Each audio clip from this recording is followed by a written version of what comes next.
ढेबेवाडीच्या ग्रामीण रुग्णालयातील रिक्त पदे त्वरित भरावीत, मनसेची निवेदनाद्वारे मागणी.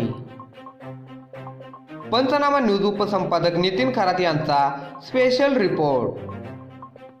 महाराष्ट्र नवनिर्माण माथाडी कामगार सेनेचे पाटण तालुका चिटणीस मान्य श्री दीपक रेटरेकर यांच्याकडून ग्रामीण रुग्णालय ढेबेवाडी येथील वैद्यकीय अधिकारी यांना निवेदन देण्यात आले. या निवेदनात ढेबेवाडी ग्रामीण रुग्णालयातील रिक्त असलेली पदे त्वरित भरावीत व खेडोपाड्यातल्या गरीब जनतेला चांगली आरोग्य सुविधा पुरवावी. त्याचबरोबर ढेबेवाडी ग्रामीण रुग्णालयातच 2 वर्षापूर्वी कोरोना सेंटरची उभारणी केली होती. त्याचा ढेबेवाडी विभागातील अनेक कोरोना रुग्णांना त्याचा फायदा झाला. मात्र कोरोना सेंटर केल्याने इतर बाह्य रुग्णांना तेथे आरोग्य सुविधा दिली जात नव्हती.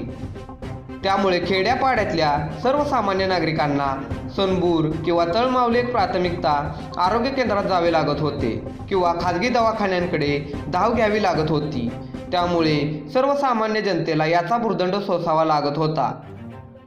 तर यावेळी कोविड सेंटर सुरू केल्यास बाह्य रुग्णांसाठी स्वतंत्र ओपीडी रुग्णालयात सुरू करावी, जेणेकरून खेडोपाड्यातल्या नागरिकांना आरोग्य सुविधा मिळतील, असेही या निवेदनात म्हटले आहे. यावेळी दीपक रेटरेकर, सतीश वाघ, वसंत मराठे, अरुण दुधडे, अजय कदम, अनिल कदम, चंद्रकांत कदम, भरत पाटील, अक्षय कदम, ओमकार रेटरेकर, सुनील देशमुख उपस्थित होते.